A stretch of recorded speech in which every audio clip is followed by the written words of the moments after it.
வைத்தியர் செல்வகணேசன், புஷ்பவனம், வேதாரண்யம் பகுதியிலிருந்து. இன்றைக்கு பஞ்சகல்பம் பற்றி பார்க்கலாம்.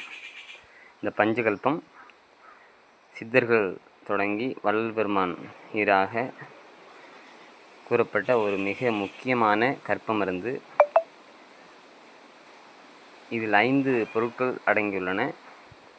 இவற்றை தனித்தனியே எடுத்து பக்குவம் செய்து சூரணித்து இதனோடு பசும்பாலில் சேர்த்து பதமுற காய்ச்சி இளம் சூட்டில் தலைக்கு தேய்த்து குளித்து வரும் பட்சத்தில் தலை சார்ந்த அத்தனை நோய்களும் தீர்ந்து தேகத்தை கர்ப்பமாக்கும், கபாலம் இறுகும், அநேக விதமான நோய்கள் வராது, நரம்புகள் பலப்பட்டு நாடிகள் பலப்பட்டு நீண்ட ஆயுளையும் ஆரோக்கியத்தையும் தரக்கூடிய நம்முடைய பாரம்பரியத்தில் கையாண்டு வருகின்ற ஒரு முக்கிய மருந்தாகும்.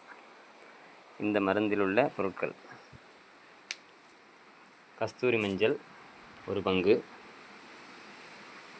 நெல்லிக்காய் வற்றல் 1 பங்கு,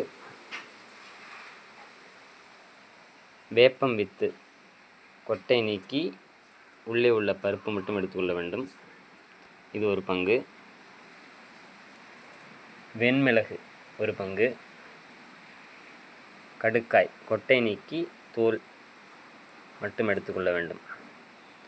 இந்த 5 பொருட்களையும் தனித்தனியே இடித்து சூரணித்து வைத்துக்கொண்டு இதில் தேவையான அளவு எடுத்து பசும்பாலில் கலக்கி பதமுற காய்ச்சி இளம் சூட்டில் தலைக்கு தேய்த்து குளித்து வர மேற்கண்ட நன்மைகள் அனைத்தையும் அளிக்கும். அருட்பெரும் ஜோதி. நன்றி.